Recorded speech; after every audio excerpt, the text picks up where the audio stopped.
આદિવાસી વિસ્તારના બાળકો પણ રોબોટિક ક્ષેત્રે આગળ વધી શકશે, કારણ કે આજરોજ રાજ્યમંત્રી ડોક્ટર જયરામભાઈ ગામિતના હસ્તે ઉકાઈ EMRS અદ્યતન રોબોટિક્સ લેબ શરૂ કરાઈ હતી, જે અંતર્ગત એકલવ્ય શાળાના બાળકોને અન્ય વિષયો માફક રોબોટિક્સ વિષય તરીકે શીખવવામાં આવશે।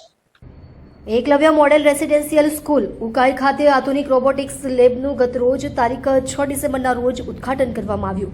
આ લેબનું ઉદ્ઘાટન રમતગમત, યુવક સેવા અને સાંસ્કૃતિક પ્રવૃત્તિઓના રાજ્યમંત્રી ડોક્ટર જયરામભાઈ ગામિતના હસ્તે ઉદ્ઘાટન કરવામાં આવ્યું હતું। આ પ્રસંગે રાજ્યમંત્રી ડોક્ટર જયરામભાઈ ગામિતે પોતાના ઉદ્બોધનમાં જણાવ્યું હતું કે આજના ડિજિટલ યુગમાં રોબોટિક્સ જેવો વિષય વિદ્યાર્થીઓ માટે ઉજ્જવળ ભવિષ્યના દ્વાર ખોલે છે। આદિવાસી વિસ્તારોના બાળકો પણ હવે આધુનિક ટેકનોલોજીમાં આગળ વધે તે માટે સરકાર સતત પ્રયત્નશીલ છે।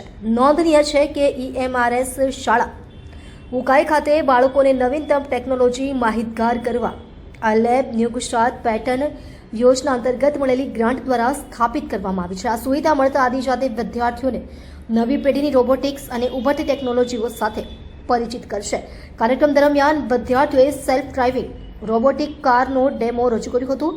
આ લેબ ઉત્સાહજનક શૈક્ષણિક અવસરોને ઉજાગર કરશે। આ ઉદ્ઘાટન પ્રાયોજના વહીવટદાર શ્રી જયંતસિંહ રાઠોડ, શાળાના પ્રિન્સિપાલ દિનેશકુમાર ચોરસિયા, શિક્ષકગણ તેમજ શાળાના બાળકોની હાજરીમાં કરવામાં આવ્યું હતું। ડોક્ટર બિંદેશ્વરી શાહ, તાપી। અહીંયા જરા લેબમાં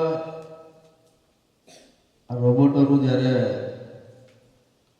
લેબમાં અહીંયા કામ થશે અને આપણે આનું જ્યારે મહત્વ સમજીએ અત્યાર સુધી કમ્પ્યુટર કે બીજા બધાનું મહત્વ તો છે જ, પણ આજના યુગમાં અને ભવિષ્યમાં આવનારો જે આપણો સમય એના માટે આ રોબોટોનું પણ ખૂબ જ મહત્વ રહેવાનું છે।